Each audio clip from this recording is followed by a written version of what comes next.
प्रभु दास भाव में समस्त को ख्रीष्ट नमस्कार जनाए समस्त नमस्कार। विशेषकर आज शुभ शुक्रवार विशेष कार्यक्रम प्रभु वाक्य परिवेशन करने मत सुजोग प्रभु को मो शेष धन्यवाद दी आपण धन्यवाद दी आपण मैंने मत सुजोग देले आपण मान कहन वाक्य परिवेशन करने आमने पूर्वे बाइबल रे लिखित भविष्यवाणी एवं सफल वाणी गुड़िक अध्ययन करूँ। आम जानीपु जे बाइबल रे जहाँ लिखाई किछि काल्पनिक नहीं किछि अतिरंजित नहीं। कारण बाइबल रो प्रतिटी पद सत्य अटे, बाइबल रो प्रतिटी घटना सत्य अटे। और प्रभु जीशु ख्रीष्ट जो जगत को आसिले से गोटे कथा कहते उपदेश देवा समय आप देखिए माथ्यू लिखित सुसमाचार तर 5 अध्याय से गोटे कथा से कहते 17 पदरे मुझे व्यवस्था की भाववादी मान धर्मशास्त्र लोप करने का आसुची ताहा नुहे लोप करने को आसी नहीं बर सफल करने को आसी अच्छी। माने आम जो देखुलु प्रतिटी विषय आदि पुस्तक प्रकाशित वाक्य पर्यंत आपण जहाँ जहाँ पढ़े ए सब सत्य अटे। जदि ए सब सत्य अटे जीशुंकर द्वितीय आगमन सत्य अटे, तांकर विचार सत्य अटे। आपण हस्तरे जो बाइबल अच्छी यह सत्य धर्म ग्रंथ अटे। आज आम जमी नम्र भाव में बसीचु भद्र भाव में बसीचु धला धला पोशाक पिंधिचु एमती जदि सब बेले नम्र भद्र ही बसी था आम चर्च गुड़ाक केते भल हूँ सत ना नहीं। एवं बाहर गलापर आम रूप गोटे अलगाटा थी धला पोशाक भितर आउ गोटे लोक अच्छी मु जाने ना से आम भीतर जीव यहाँ मोर मत जेहेतु 52 वर्ष है एटा मोर 52तम शुभ शुक्रवार। आपण मानकर केते हेबो मु जानि नाही किंतु एतिकी वर्ष भितरे आमे केते बदलिछु आमे एका जानिछु। ठीक मो सुखाई दिछु लिपस्टिक टिके कम लागिछि पाउडर टिके कम लागिछि सतन नाही। एटा आपण देखिबे पुनरुत्थान दिन हमर रूप अलगाटा चिनी हो नै ताको 3 किलो बोली हो सुदरे अलगाटा थिबो। आमर जो मधुआ मैंने मद छाड़ी से खाली अपेक्षा कर गोटे दिन पर नहीं जदि 40 दिन मद छाड़ी आराम छाड़ी पार जब पुड़िया छाड़ी केते सुंदर होता नहीं कि आम लोक मैंने किए दाढ़ी छाड़ी किए तेल छाड़ी किए आइस छाड़ी भल आइस न खाइले कौन हम आइस सहित किसी फरक नहीं। आप मांस खाइबे ना आप चर्बी टी कमिज कोलेस्ट्रॉल टी कम आप हेल्थ टी भल थी आत्मिक जीवन केते प्रभाव पकाइब मुझे जानी। दाढ़ी छाड़े कौन हम ब्लेड पैसा बल हम तेल न लगा कौन हम तेल दाम टे अधिका कौन हम। तो प्रिय भाई भौणी मैंने आम धारावाहिक ख्रीस्टियान न हो आज बसवा समय आम जीवन को टिके पुणी थर समीक्षा करने दरकार। कारण आम जानू ना जे आगामी शुभ शुक्रवार आम अच्छी कि नहीं। आम मध्य अनेक लोक चली अनेक लोक चली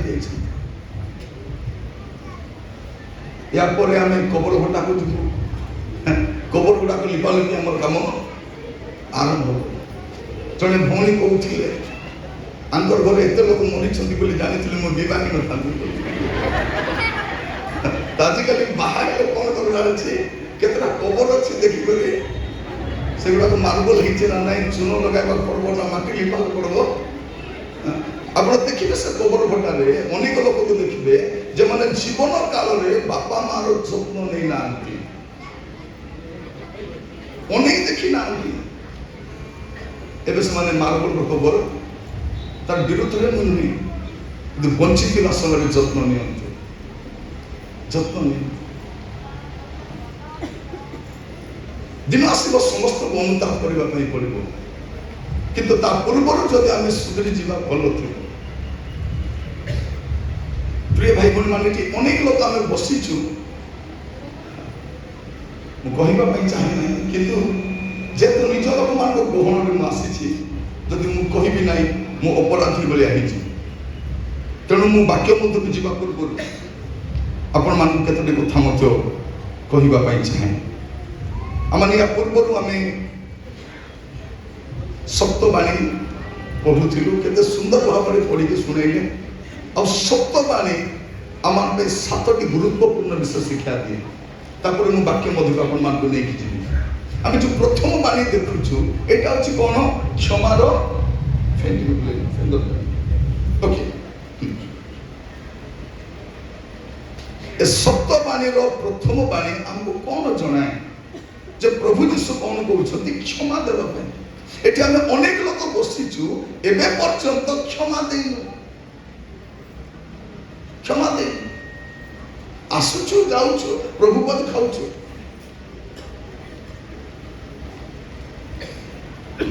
काली अनेक चर्च रे गोड़ धुआ कार्यक्रम थिला गोड़ धुओ मन भी टिके धोइलो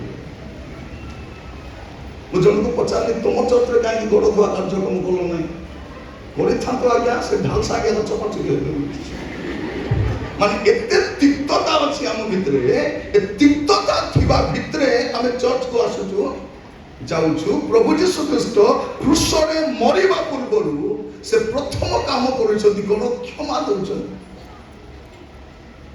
माने जने व्यक्ति मरिबा पूर्वरु तार प्रथम गुरुत्वपूर्ण काम कोन होते क्षमा दे स्वर्ग रे क्यों मान रहिबे जानते स्वर्ग समस्त को पाई नुहे जो माने क्षमा पाई छंती क्षमा देई छंती से मानकर स्वर्ग जो माने क्षमा पाई छंती और क्षमा देई छंती आपण क्षमा देई छंती एबे हम यीशु को दुख भोग को अध्ययन करूथि लोक माने ताकर दाढ़ी उपाड़ी छंती मुंह रे छेप पकाई छंती घोड़ी की विधा मारी छंती भगवान को लेखा अछि से माने मोर पिठी रे लंबो लंबो सियाद कले कृषक माने हल बुलेला माने मो पिठे बुलेले एते की कष्ट पाई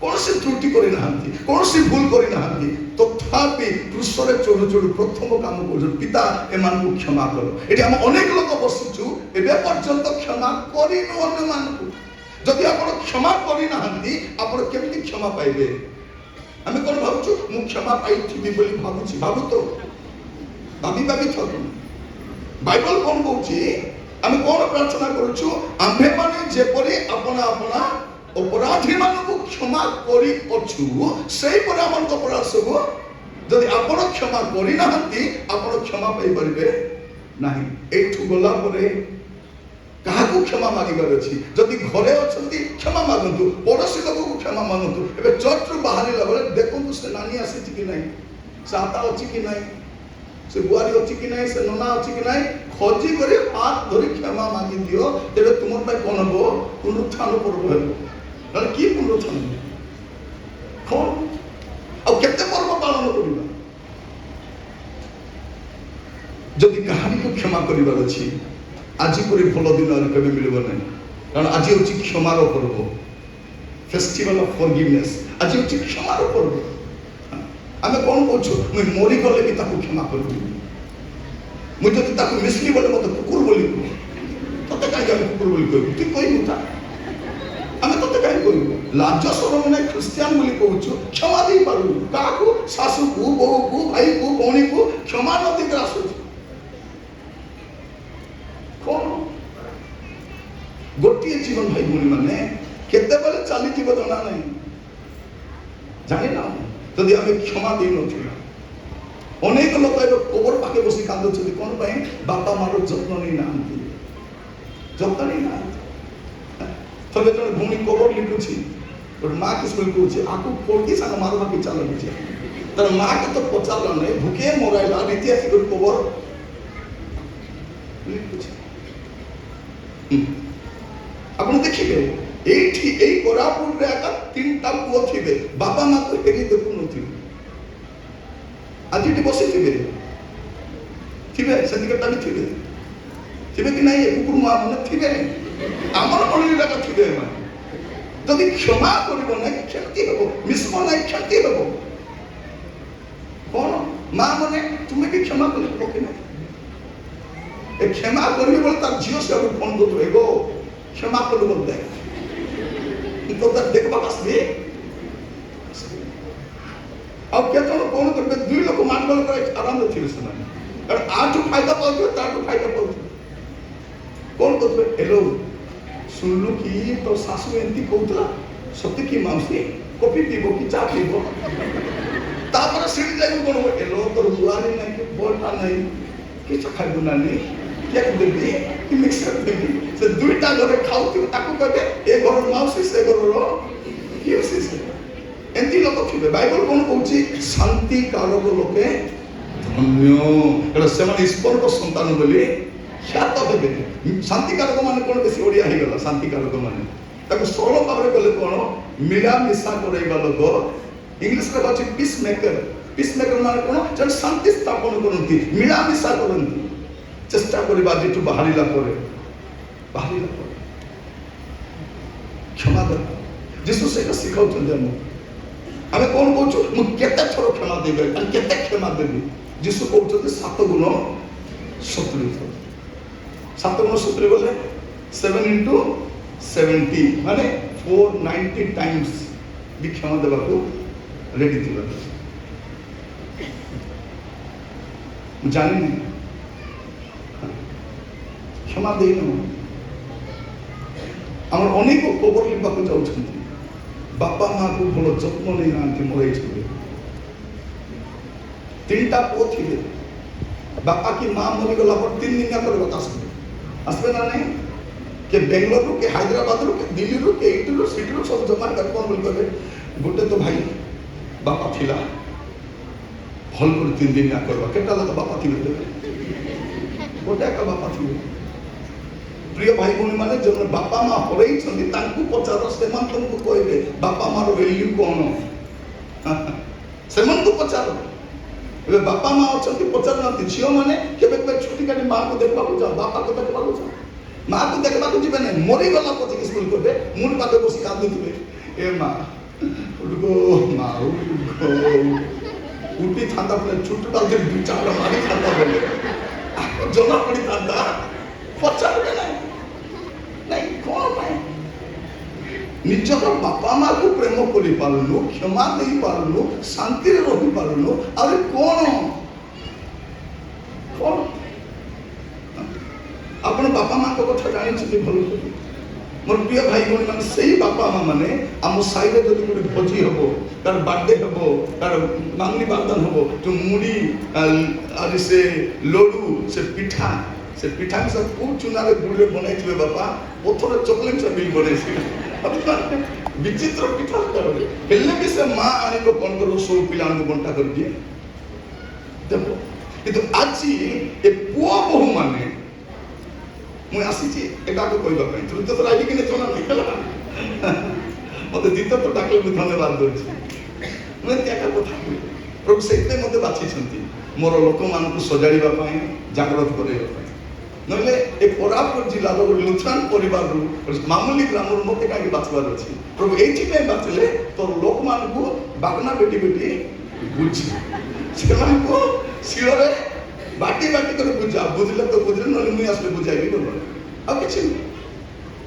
ମୋର ପ୍ରିୟ ମାନେ, ମୁଁ ଆପଣମାନଙ୍କୁ କହିବା ପାଇଁ ଚାହେଁ, ଦେଖ 3ଟା ଲେଖା ପୁଅ ଅଛନ୍ତି, ପଚାରୁନାହାନ୍ତି ମାତ୍ର 3 ଦିନିଆ ଭୋଜି କେମିତି କରୁଛନ୍ତି? 3 ଦିନିଆ ଭୋଜିରେ ଅତି କମରେ 40-50 ହଜାର ଖର୍ଚ୍ଚ ହେଉଛି। ଆଉ ସେତିକି ପଇସା ଖର୍ଚ୍ଚ କରି ଯଦି ମେଡିକାଲ ନେଇଥାନ୍ତୁ, ବାପା ମା ମରି ନଥାନ୍ତେ। ଆମେ କେବେ ବୁଝି ପାଇବୁ ମୁଁ ଜାଣିନି। ବାପା ମା ମରିଗଲା ପରେ ହେଲୋ ବାପାର ଫଟୋ ଟିକେ ପଠାଇଲ, କାଲିକୁ ଫାଦର୍ସ ଡେ ଅଛି, ଟିକେ ପୋଷ୍ଟ କରିବୁ। ସେ ବାପାର ଫଟୋ ଖୋଜି କରି 18ଟା ହାର୍ଟ ସେଟ୍ କରୁଛୁ, ହାର୍ଟ ମାରି ଦେଇକି କଣ ଦେବ, I miss you daddy, miss you daddy. ତ ପ୍ରଥମ ବିଷୟ କଣ କୁହାଯାଉଛି? ସତ୍ୟବାଣୀର ପ୍ରଥମ ବାଣୀ କ୍ଷମାର ବାଣୀ ଅଟେ। ଆପଣ କ୍ଷମା କରିଛନ୍ତି। ଦ୍ୱିତୀୟ ବାଣୀ କଣ ବୁଝାଉଛି? ମୁଁ ତୁମକୁ ସତ୍ୟ କହୁଛି, ଆଜି ତୁମେ ମୋ ସହିତ ପାଦ ବିଷୟରେ, এটা কোন অটে? এটা সুনিশ্চিততার বাণী অটে। कौन गोटे सुनिश्चित प्रभु गोटे एश्योरेंस दउछथि कोन जे आजि तुमे मो सहित माने आजि जदि जने प्रभु को ग्रहण करिवो से केते बड़ पापी हो केते बड़ दुष्ट लोक हो केते कुकर्म करिबा लोक हो जदि आजि मन फेरेबो आजि से यीशु कहना 3 दिन पर मु तते नहीं कहना 40 दिन पर हम लोग कौन कहउछथि 3 दिन जाए आत्मा सुति बोलो 40 दिन जाए एक मुई देखली आताकू हमर बाथरूम रे जाउथिले बोरिंग मारुथिले लाइट लिबाउथिले फेन लगाउथिले सेटा किछि हबो एबो नै सेटा हां जने लोक तो मरि जाए जदि विश्वासी अछि से बालो दिसको जदि टेम्पररी तारो सेंटर सेटा पर शांति रो जगह होते सेठी के से जीवो किए जे अनुतप्त होइछि प्रिय भाई बहनी माने आमे एते एते संवाद सुनिलुनी आमे केबे पापरु फेरिबा केबे फेरिबा मु से भाववाणी पढ़ला बेले आसली से मधुर गोटे भाववाणी आसती कोन जे इसकार तो जिहुदा जिसको बिकवादा आज आमर भीतर केटा इसकार तो जिहुदा अछि गोलिंसा माने बाबा की आमर मंडली रे मध्य जिहुदा गदा गदा टिके पैसा पत्र दायित्व दियंतु परे जणा पड़बो ए जिहुदा की पितर बोली पैसा रो दायित्व न देबा दे सब भलो ठीक सेते कहबे मनी इज सनी बोली मनी इज सनी ए पैसा पत्र जे हेरदर करबो से कोन हबो उचकी पेट फटा करी मोर आजकल सेमती मोर नाही अठरतर दिशा पन्ना जाउथबो आसुथिबो सब एटी खाइछि 30 रुपया मुद्रा तार गलानी 3000 रुपया मुद्रा घर बंदा गाड़ी बंदा सुना बंदा सब बंदा लास्ट को के का पे पांच सोयल गाड़ी आनी पहुंचा देबे किसला डॉलर प्रिय भाई बहनी माने ए जिहुदा हमको सिखा आपण देखिबे ए पुण्य सप्ताह रे आपण गुडे विषय सिखि पारबे गुडे विषय सिखि पारबे प्रभु वचन खाइला पर यीशु को जाई करी बिकवा घटना अछि यीशु को स्वीकार करबा घटना अछि प्रार्थना न करबा घटना अछि केते शिक्षा हम पाए अछि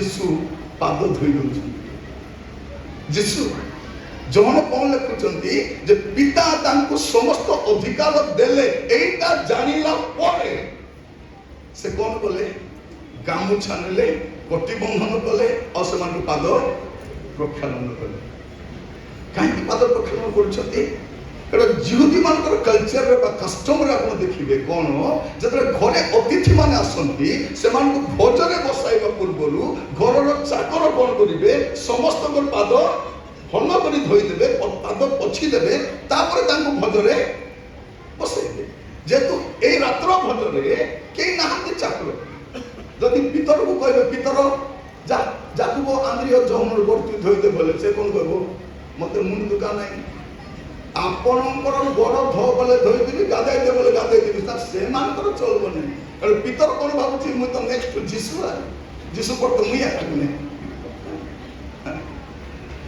अपन पढ़ी अपन बाइबल पढ़िबा सब धीरे धीरे पढ़ले बुझी परबे जदि जीसु पितरंकर पाद प्रक्षालन करबा के जाउछथि पितर कोन बोली कहछथि प्रभु आपण मोर पाद धरि दउछथि बोले मु एते ग्रेट हे गली जे जीसु आसी मते तर इंटेंशन से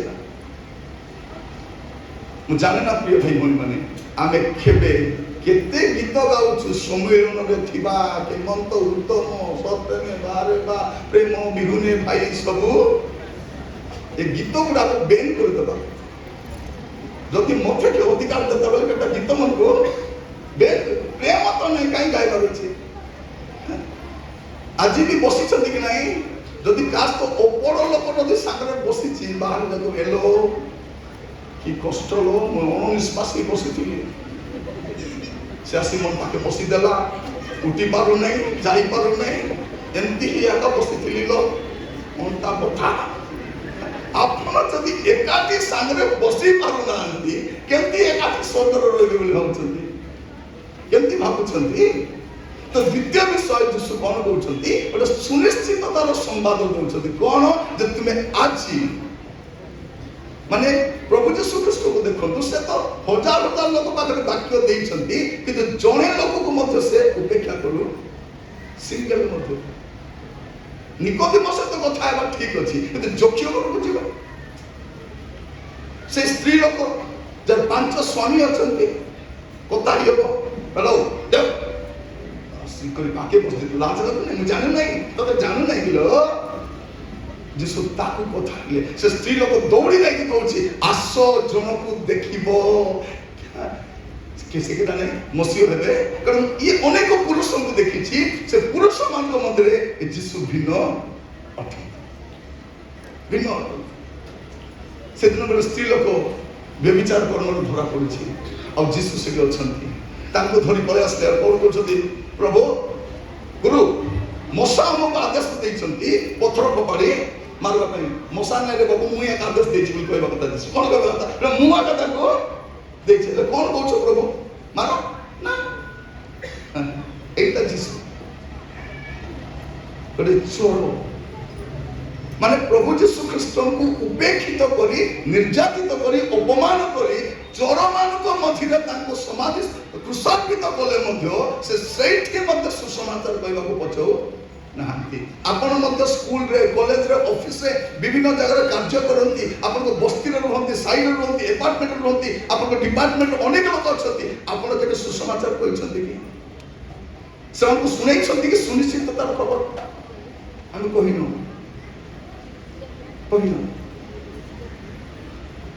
ତୃତୀୟ କଥା କଣ? ଗୋନାରୀ ଦେଖ ତୁମର ପୁତ୍ର, ଦେଖ ତୁମର এটা কোন যিশু কহিবা পাই চাহান্তি। ইভেন এই বাণী পরে ମୁଁ ସମାପ୍ତ କରି ମୋର ବାକ୍ୟ ମଧ୍ୟ ଯିବି, ସତ୍ୟ ବାଣୀ ପୁରା କରିବି ନାହିଁ, ଗୋଟେ ବାଣୀ ମୁଁ ସମାପ୍ତ କରୁଛି। ବଡ଼ କଥା ଆପଣ ମଧ୍ୟ ଜାଣନ୍ତି, ଆମର ଯୋଉ ଅଧ୍ୟୟନରେ ଆଉ 3ଟା ବାଣୀ ଅଛି, ଆମେ ଦେଖିଦେବାର ସୁବିଧା ହେଲେ। ଏଠି ଆମେ ଦେଖୁଛୁ କଣ, ଏଇ ତୃତୀୟ ବାଣୀରେ କଣ କହୁଛନ୍ତି, ପ୍ରଭୁ ଯୀଶୁ ଖ୍ରୀଷ୍ଟ କ୍ରୁଶରେ ଅଛନ୍ତି, ଆଉ ମରିୟମ ଯାଇକି ଯୀଶୁଙ୍କ କ୍ରୁଶ ପାଖରେ ଠିଆ ହେଇଛନ୍ତି। ଆଉ ସେ ଯୋଉ କରୁଣ ଚାହାଣୀରେ ଚାହିଁଛନ୍ତି, ସେ କଣ ତାର ଆଖି କଣ କହୁଛି, ମରିୟମଙ୍କର ଆଖି କଣ କହୁଛି, ଏଇ କଥା କହୁଛି ଯେ ପୁଅରେ ତୁ କାହାର ଭରସାରେ ମତେ ଛାଡି ଯାଉଛୁ, ତୁ ଯଦି ଚାଲିଗଲେ ମୋର କଣ ହବ। ଇଭେନ ଯୀଶୁ ଏତେ କଷ୍ଟ ପାଇଛନ୍ତି, ମରିବାକୁ ଯାଉଛନ୍ତି, ସେମିତି ସମୟରେ ମଧ୍ୟ ମାର ସୁବ୍ୟବସ୍ଥା କରିକି ଯାଉଛନ୍ତି। এটা ଯୀଶୁ ଶିଖାଉଛନ୍ତି। ଆଜି ଆମମାନଙ୍କ ଘରେ ଅନେକ ବୃଦ୍ଧ ପିତା ମାତା ଅଛନ୍ତି, ଆମରଟା ମାନେ ହେରି ନିଶା ଦେଖୁନା କଣ ବୋଲି କହୁଛନ୍ତି, ମୁଁ ଏକଲା ଅଛି କି, ମୁଁ ଆକା ଅଛି ଯତ୍ନ ନେବା ପାଇଁ। ଯତ୍ନ ନେଇଥାନ୍ତୁ, କାରଣ ମନୁଷ୍ୟ ଯାହା ବୁଣେ ତାହା ହିଁ କାଟିବ।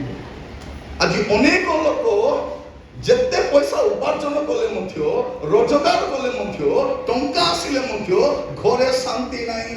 ଅଛି କି ଶାନ୍ତି? ଆମେ ଏକ୍ଟିଂ କରୁଛୁ ଶାନ୍ତି ଥିଲା ବୋଲି।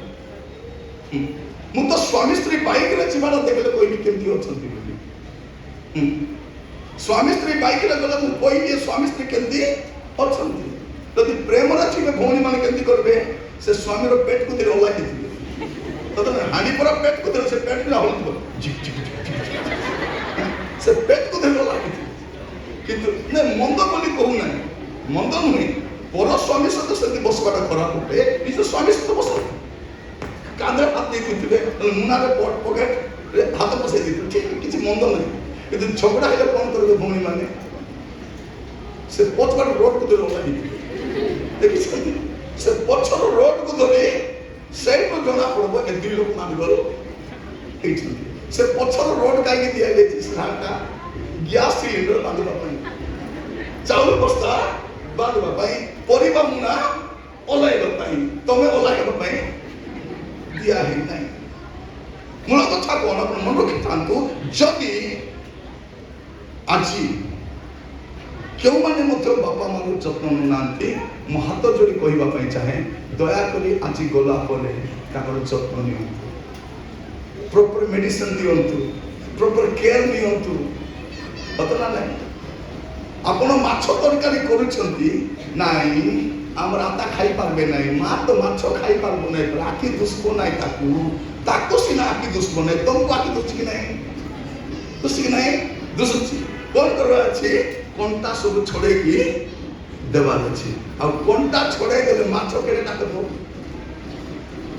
বুড়ি মনে টুড়ুম করে পকা দেবেন এই সেমনি খাইবার ইচ্ছা করছে কি দান্ত নথিব ଆପଣ ଟିକେ କଣ କରିପାରିବେ ଜେଲେବି ଗରମ ଛଣାଟା ଆଣିପାରିବେ ଟିକେ ବୁନ୍ଦି ଆଣିକି ଦେଇପାରିବେ ଦେଇହେବ ନା ନାହିଁ ଦେଇହେବ ମୁଁ ଅନେକଙ୍କୁ ଦେଖିଛି ଆମର ବଡ଼ଦିନ ସମୟରେ ଏଠି ଆଣି ବ୍ଲାଙ୍କେଟ ବାନ୍ଧୁଥିବେ ମାତ୍ର ବାପା ମା କୋଉ ବେଡସିଟ୍ ମଧ୍ୟ ସଫା କରିଦେଇ ନଥିବେ ମୁଁ ବାଦୁ ବୋଲି ଏକା କହୁଛି ହେଲା କାହିଁକି କହୁଛ ବୋଲି ଭାବ ମୁଁ ବାଦୁ ବୋଲି ଏକା କହୁଛି ଏଠି 50ଟା ବିଧବା ଶାଢ଼ୀ ଦଉଥିବେ ଯେ ବିଧବା ମାକୁ ନେଇ ଦେଖୁନଥିବେ ଆଜି ପ୍ରଭୁ ଏ ତୃତୀୟ ବାଣୀ ଦ୍ୱାରା ଆମମାନଙ୍କୁ ପୁଣି ଥରେ ସେ ଜଣାଇବାକୁ ଚାହାନ୍ତି ସେ କହିବାକୁ ଚାହାନ୍ତି ଯେ ପୁଅରେ ତୋ ପାଇଁ ଗୋଟେ ସୁଯୋଗ ଅଛି ଆଜି ପ୍ରତ୍ୟେକ ଅନୁତାପ୍ତ କରିବା ପାଇଁ ପଡ଼ିବ ଆପଣଙ୍କୁ ଗୁଡ଼ାଏ ବିଷୟ ମିଳିବ ଭାଇ ଭଉଣୀ ମାନେ ବାପା ମା ପୁଣି ଥରେ ଆପଣ ଫେରି ପାଇବେ ନାହିଁ ଆମେ ଯାହା ବି ହେଇଛୁ ସେମାନଙ୍କର ଅବଦାନ ଯଥେଷ୍ଟ ଅଛି ସତ ନାହିଁ ଆଗ ଦେଖିବେ ବେଶୀ ପଇସା ନଥିଲା ବାପା ମାନେ ସେ ଛିଣ୍ଡା ଜୋତାକୁ ସିଲେଇ କରି ପିନ୍ଧିଛନ୍ତି ତାଙ୍କର ବାନିୟନ ଗୁଡାକ ଫାଟିଥିବା ଯଦି ମନେ ପକାଇବା ଆପଣ ଜାଣିପାରିବେ କେତେଟା ଫଟା ବାନିୟନ କେତେଟା ଭଲ ବାନିୟନ ଥିବ ଏ ଫଟା ବାନିୟନ କାହା ସହିତ ପିନ୍ଧୁଥିଲେ black colour dark colour shirt ସହିତ ସେ ପିନ୍ଧୁଥିଲେ ହ୍ୱାଇଟ କଲର ହେଲେ ସେ ନ ଫାଟଟା ପିନ୍ଧୁଥିଲେ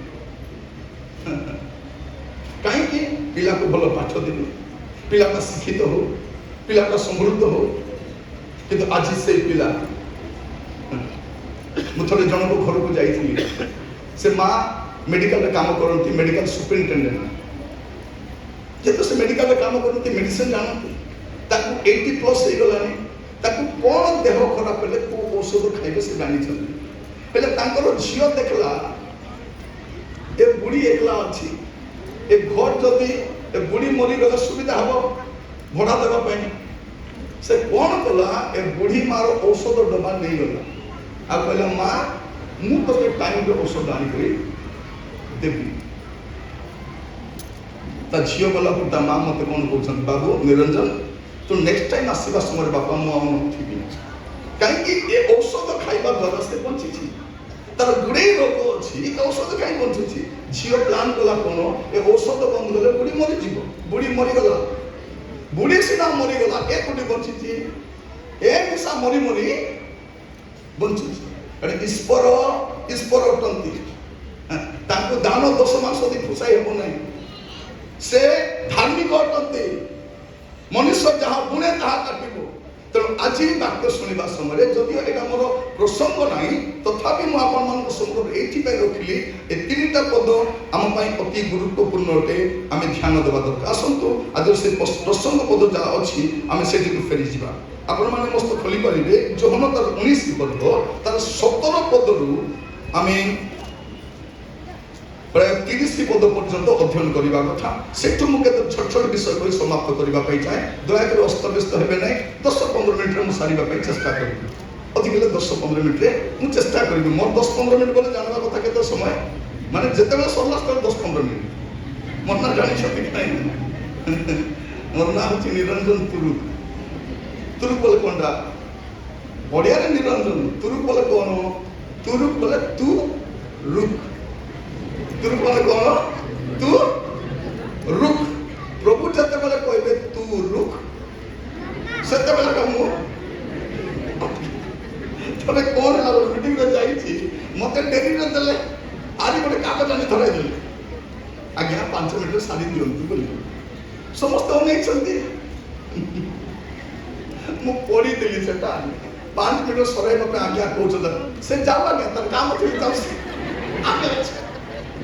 ସେ ମୁଁ କାଗଜ କଥା କାନ ମାରିଦେଲି ଆଜି ଆମର ଆଉ ଗୋଟେ ମିଟିଂରେ ଯାଇଛି ଆମର ଲୋକ ମିଟିଂ କାହିଁ କରିବେ ଚାନ୍ଦା ଚନ୍ଦି ମିଳିବ ବୋଲି କରିବେ କି ନାହିଁ ଲୋକ ପୁରା ଭର୍ତ୍ତି 4-5 ହଜାର ଲୋକ ଅଛନ୍ତି ସେ ମିଟିଂ ବାଲା କାଗଜ ଆଣି କ'ଣ ଦଉଛନ୍ତି ଆଜ୍ଞା ଲୋକ ବେଶୀ ଅଛନ୍ତି ଆଜ୍ଞା ଦାନ ସଂଗ୍ରହ କରିଦେବା କାଲି ଆପଣଙ୍କ ବାକ୍ୟ ସରିଲା ଭିତରେ ଲୋକ ଉଠି କରି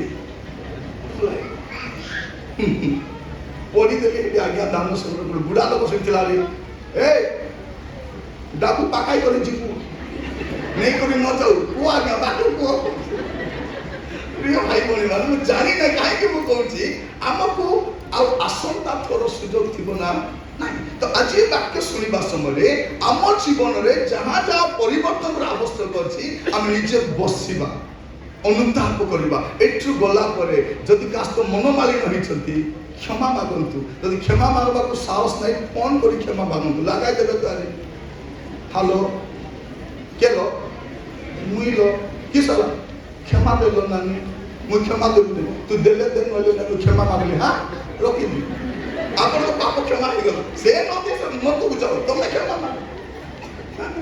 ଆଉ ପାଟି ଫୁଟିଲା ବେଳେ କ୍ଷମା ମାଗାମୁଗି ହେଇଥିବାର ଅଛି। ପାଟି କୁପି ଗଲା ପରେ କଣ କରିବ?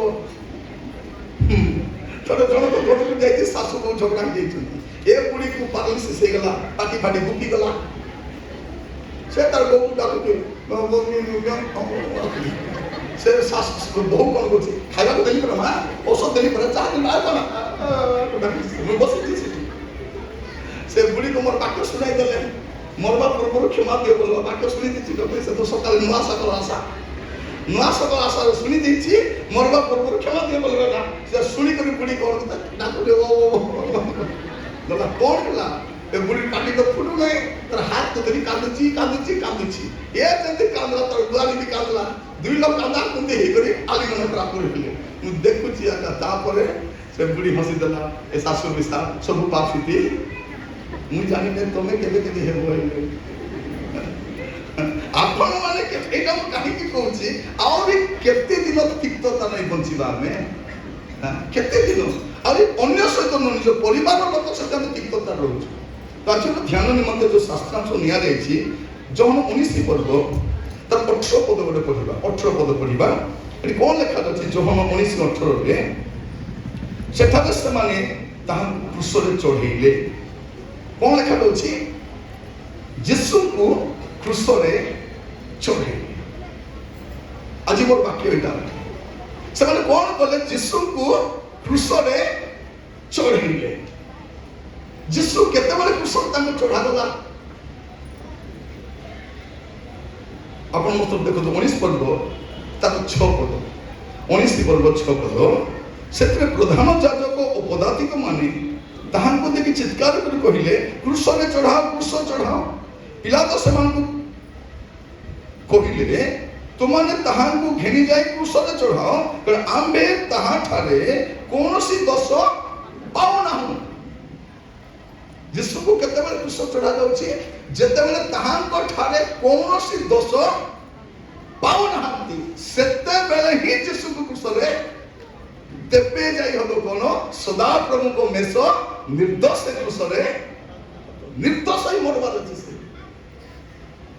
ତେଣୁ ପ୍ରଭୁ ଯୀଶୁ ଖ୍ରୀଷ୍ଟ କଣ କଲେ? ଆମେ ଗତ ରବିବାର ଦିନ ଆମେ କଣ ପାଳନ କଲୁ? ଖଜୁରୀ ବାହୁଙ୍ଗା ପର୍ବ ପାଳନ କଲୁ। ଆମେ ପାମ୍ ସଣ୍ଡେ ପାଳନ କଲୁ। ଯଦି ଆପଣ ଦେଖିବେ ଯାତ୍ରା ପୁସ୍ତକ 12 ପର୍ବ ଯଦି ଖୋଲିବେ ଆପଣ ଜାଣିପାରିବେ ଯେ ଯୀଶୁ କାହିଁକି ସେ ଜେରୁସାଲେମକୁ ଗଲେ। ଯାତ୍ରା ପୁସ୍ତକ 12 ପର୍ବ ତାର 3 ପଦ ତୁମେ ମାନେ ଇସ୍ରାଏଲୀୟ ସମଗ୍ର ମଣ୍ଡଳୀ କି କଥା କୁହ ଏଇ ମାସର 10ମ ଦିନରେ ତୁମମାନଙ୍କ ପ୍ରତ୍ୟେକ ମନୁଷ୍ୟ ପିତୃଗୃହ ଅନୁସାରେ ପ୍ରତ୍ୟେକ ପରିଜନ ନିମନ୍ତେ ଏକ ମେଷ ଶାସକ ନେବ। କଣ କରିବ? 10ମ ଦିନରେ ସେହି ମାସର 10ମ ଦିନରେ ତା ଉପରେ ଲେଖା ଅଛି ଏଇ ମାସ ତୁମମାନଙ୍କର ପ୍ରଧାନ ମାସ ଓ ବର୍ଷର ପ୍ରଥମ ମାସ ହେବ। এটা কোন মাস? এটা অবিব মাস বা নিসান মাস যেটা কি মার্চ আর এপ্রিল মধ্যে পড়ে। মার্চ এপ্রিল মধ্যে পড়ে। এই 10ম দিন কোন? এটা হচ্ছে সেই খজুরি ভাঙ্গা পর্বর দিন। প্রভু যীশু খ্রিস্ট জেরুসালেমକୁ গলে। ইয়া পূର୍ବରୁ ସେ অনেক থর যাইଛନ୍ତି অনেক কার্য କରିଛନ୍ତି ଆସିଛନ୍ତି ଯାଇଛନ୍ତି কিন্তু এই থর ଯୋଉ ଗଲେ এইଥର ଯିବା ଦ୍ୱାରା ସେ ଘୋଷଣା କରିକି ଯାଉଛନ୍ତି କଣ ବୋଲି କରି ଯେ ସେ ହିଁ ସେଇ ବ୍ୟକ୍ତି ଅଟନ୍ତି। ସେ ଗଧର ପିଠିରେ ବସି ଯାଉଛନ୍ତି। ଲୋକମାନେ ଜାଣିଲେ ଜିଖୋରୀ 9 ପର୍ବ 9 ପଦ କଣ? ଏଇଟା ଆମର ରାଜା ଆସୁଛନ୍ତି। ତ ଖଜୁରୀ ବାହୁଙ୍କ ହାତରେ ଧରୁଛନ୍ତି ହୋସାନା ହୋସାନା କହୁଛନ୍ତି। ଆଉ ଲୋକମାନେ କଣ କରୁଛନ୍ତି? କି ଡାଳ ପକେଇ ତଳେ ପକାଉଛି ଆଉ କେମାନେ ଲୁଗା ମଧ୍ୟ ପାତି ଦଉଛନ୍ତି ତଳେ ଲୁଗା ବିଛାଇବାର ମାନେ କଣ? এটা জিহুদী ମାନଙ୍କର କଲଚର ଥିଲା କଣ? ରାଜା ଭାବରେ ଗ୍ରହଣ କରିବା ପାଇଁ ଏଇଟା ସେମାନଙ୍କ ପ୍ରଥା ଥିଲା। ଆମେ ବାଇବଲରେ ଦେଖୁଛୁ ଯେତେବେଳେ ଯେହୁ ରାଜା ହଉଛନ୍ତି ସେଇ ସମୟରେ ଲୋକମାନେ କଣ କରୁଛନ୍ତି, ଲୁଗା ବିଞ୍ଚେଇ ଦଉଛନ୍ତି। ତ ଏମାନେ ଯୀଶୁଙ୍କୁ ରାଜା ଭାବରେ ଗ୍ରହଣ କଲେ। ଆଉ ପ୍ରଭୁ ଯୀଶୁ ଖ୍ରୀଷ୍ଟ ଏଇ ଯୋଉ ପାମ୍ ସଣ୍ଡେ ଦିନ ବା ଏଇ ଦଶମ ଦିନରେ ଜେରୁସାଲେମକୁ ଗଲେ। ଆଉ ଜେରୁସାଲେମରୁ ବେଶୀ ଦୂରକୁ ଯାଇ ନାହାନ୍ତି। ସେ ବେତଫାଗି, ବେଥନିଆ, ଜିତ ପର୍ବତ, ଜେରୁସାଲେମ ମନ୍ଦିର ତାର ଭିତରେ ସେ ରହିଲେ। କାହିଁକି ରହିଲେ? এইଥିପାଇଁ ରହିଲେ ଯେ ସେ ଲୋକମାନଙ୍କ ଦ୍ୱାରା, ପଦାଧିକ ମାନଙ୍କ ଦ୍ୱାରା, ସୈନ୍ୟବାହିନୀ ଦ୍ୱାରା, ଶାସନକର୍ତ୍ତା ମାନଙ୍କ ଦ୍ୱାରା ଆଉ ମଣ୍ଡଳୀର ଧର୍ମଗୁରୁ ମାନଙ୍କ ମଧ୍ୟରେ ସେ ନିର୍ଦ୍ଦୋଷ ବୋଲି ପ୍ରକାଶିତ ହୁଅନ୍ତି। ଆଉ ନିର୍ଦ୍ଦୋଷ ବୋଲି ପ୍ରକାଶିତ ହେଲା ପରେ, ଜଣାଗଲା ପରେ, ଆପଣ ଦେଖିବେ ସେ ଯାତ୍ରା ପୁସ୍ତକ କଣ ଲେଖାଯାଉଛି 6 ପଦରେ, ଯାତ୍ରା ପୁସ୍ତକ 12 ପର୍ବ 6 ପଦ, ସେଇ ମାସର ଚତୁର୍ଦ୍ଦଶ ଦିନ ଯାଏ ତାକୁ ବନ୍ଦ କରି ରଖିବ। କେତେ ଦିନ ଯାଏ? ଚତୁର୍ଦ୍ଦଶ ଦିନ, ମାନେ କୋଉଟା? ଗତ ରାତ୍ରି ବନ୍ଦ କରି ରଖିବ। ଆଉ ସେ ସନ୍ଧ୍ୟା ସମୟରେ କଣ କରିବ? ତାକୁ ବଧ କରିବ। ଆଉ ରକ୍ତକୁ କଣ କରିବ? ତୁମେ ବାଜୁ ବନ୍ଧରେ ନେଇକି ଲଗାଇବ। ଆଉ ତାର ମାଂସକୁ ତୁମେ ଭୋଜନ କରିବ। ତେଣୁ ପ୍ରଭୁ ଯୀଶୁ କ୍ରୁଶରେ ମରିବା ପୂର୍ବରୁ ସେ ରାତ୍ରରେ କଣ କରୁଛନ୍ତି? ଶେଷ ରାତ୍ର ଭୋଜ ଦେଇ କହୁଛନ୍ତି, ଏଇଟା ମୋର ରକ୍ତ, ଏଇଟା ମୋର ମାଂସ। ସେ ନିର୍ଦ୍ଦୋଷ ବୋଲି ପ୍ରମାଣିତ ହେବା ଦରକାର।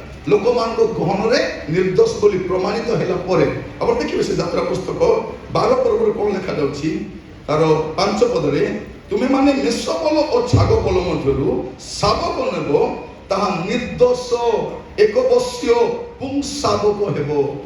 କଣ ହେବ? ତା ନିର୍ଦ୍ଦୋଷ ହେବା ଦରକାର। ଆଉ ନିର୍ଦ୍ଦୋଷ ବୋଲି ପ୍ରମାଣିତ ହେଲା ପରେ କଣ କରିବ? ସେଟାକୁ ବଧ କରି ଭୋଜନ କରିବ। ଆଉ କୋଉଠି ଭୋଜନ କରିବ? 46 ପଦ ଲେଖାଯାଉଛି, ଯାତ୍ରା ପୁସ୍ତକ 12 ପର୍ବ 46 ପଦରେ, ଏକ ଗୃହ ମଧ୍ୟରେ ତାହା ଭୋଜନ କରାଯିବ। ତେଣୁ ପ୍ରଭୁ ଯୀଶୁ ମଧ୍ୟ ଗୋଟେ ଗୃହ ମଧ୍ୟରେ ଭୋଜନ କଲେ। ତୁମେ ମାନେ ସେ ମାଂସ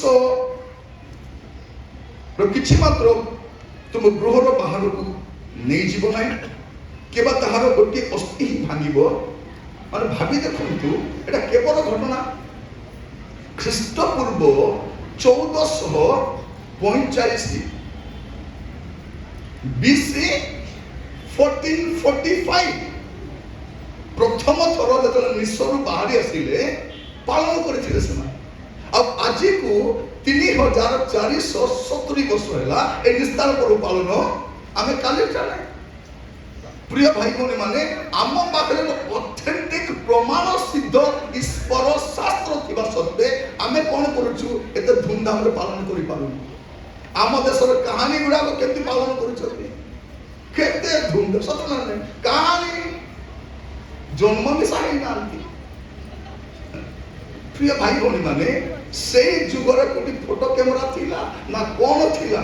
ଆଜିକାଲି ଡିଜିଟାଲ ଆସିଲାରୁ ଡିଜିଟାଲରେ ବନେଇ ଦେଉଛନ୍ତି ଗଡ ଗୁଡାକ, ଡିଜିଟାଲ ଗଡ। ପ୍ରିୟ ମାନେ, ଆମ ପାଖରେ ମୁଁ ତ କହିବା ପାଇଁ ଚାହେଁ, ଆସନ୍ତା ଥର, ମୁଁ ଜାଣି ନାହିଁ, ଆସନ୍ତା ଥର ଆପଣ ପୁନରୁତ୍ଥାନ ଦିନ ସନ୍ଧ୍ୟାରେ ଆଉ ସୋମବାର ଦିନ ସନ୍ଧ୍ୟାରେ ମଧ୍ୟ ପୁନରୁତ୍ଥାନ ପର୍ବ ପାଳନ କରନ୍ତୁ, ଗୋଟେ ମହୋତ୍ସବ ପାଳନ କରନ୍ତୁ। ଏଥର ଉମରିରେ ଆରମ୍ଭ କରାଯାଇଛି। ଉମରିରେ କଣ କରିଛନ୍ତି? ପୁନରୁତ୍ଥାନ ମହୋତ୍ସବ। କାହିଁକି? ଆକାଶ ତଳେ ମନୁଷ୍ୟ ମାନଙ୍କ ମଧ୍ୟରେ ଏକମାତ୍ର ପ୍ରଭୁ ଜୀବିତ ଅଛନ୍ତି, ସେ ଯୀଶୁ ପ୍ରଭୁ ଅଟନ୍ତି। ସେ ହିଁ ମୃତ୍ୟୁକୁ ଜୟ କରିଛନ୍ତି। ଖାଲି କବର ଭଟା ଯାଏ ସେ ଚର୍ଚ୍ଚରେ ପ୍ରାର୍ଥନା କରି ସାରନ୍ତ ନାହିଁ। ଲେଟ୍ ପିପଲ୍ नो ଆମେ ଯୋଉ ପ୍ରଭୁଙ୍କୁ ଆରାଧନା କରୁଛୁ ସେ ଜୀବିତ ପ୍ରଭୁ ଅଟନ୍ତି। ଆମର ମଧୁଆ ମନ ମତ ଛାଡ଼ି ଦେଇଛନ୍ତି। ଏବେ ରବିବାର ଦିନ ଦେଖିବ ଟେଣ୍ଡି ଦେଇକରି କଣ କହୁଥିବେ? ଓ ଥିଲେ ପ୍ରଭୁ ସବୁ ଦୁଃଖ କ୍ଲେଶରୁ। ମାନେ ଏ ମଧୁଆ ମଦ ପିଇକରି ଗୀତ ନ ଗାଇଲେ ଲୋକ ଜାଣିବେନି। ମୁଁ ଜାଣି ନାହିଁ ପ୍ରିୟ ମାନେ, ଏ ଗ୍ରନ୍ଥ ଆମକୁ କିଏ ବୁଝାଇବ? ଜାଣି ନାହିଁ। ମଦ ପିଇକି ସ୍ୱର୍ଗ ଯାଇବ। ଏ ଜଗତର ଲୋକ ଜାଣିନାହାନ୍ତି ଖ୍ରୀଷ୍ଟିଆନ କିଏ, ଖ୍ରୀଷ୍ଟିଆନ କିଏ। ଦେଖିବେ ସେ ପର୍ବ ଦିନ ଏ ମୋଡ ଖାଇଲା କୁକୁର ପରେ ଏଇ ପାଖରେ ବସିଥିବେ। କେତେ ଏଇ ପାଖରେ ମାନେ ବାତି କରି ବସିଥିବେ। ଆରେ ଭଉଣୀ ମାନଙ୍କୁ ସେ କମ ଟାଣ କି ସ୍ୱାମୀ ମଦ ପିଇଲେ ସପୋର୍ଟ କରିବେ, ପିଅନ୍ତୁ ପିଅନ୍ତୁ।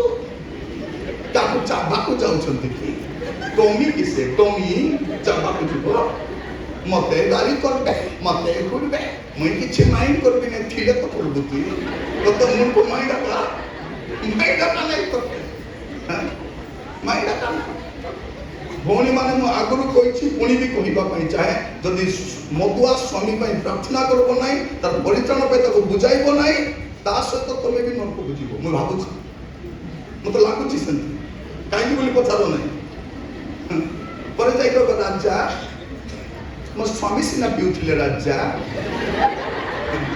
ମୁଁ ତ ପିଉନଥିଲି ରାଜା ଆପଣଙ୍କର ନାଇଁଲ ରାଣୀ ତୁ ପିଉନଥିଲି ମୁଁ ମିଶା ଜାଣିଥିଲି ମାତ୍ର ଆମଲେଟ କିଏ ବନେଇ ଦଉଥିଲା ମୁଇଁ ରାଜା ଆଉ ଚିକେନ ତରକାରୀ ମୁଇଁ ରାଜା ଆଉ ମଟନ ମୁଇଁ ସେଟା ବି ମୁଇଁ ରାଜା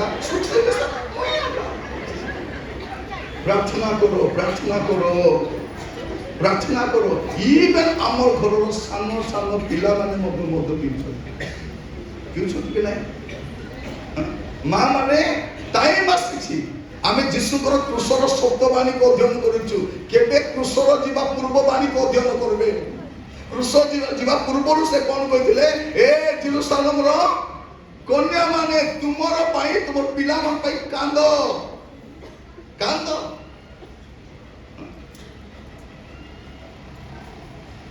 କିଛି ବୁଝି ହଉନି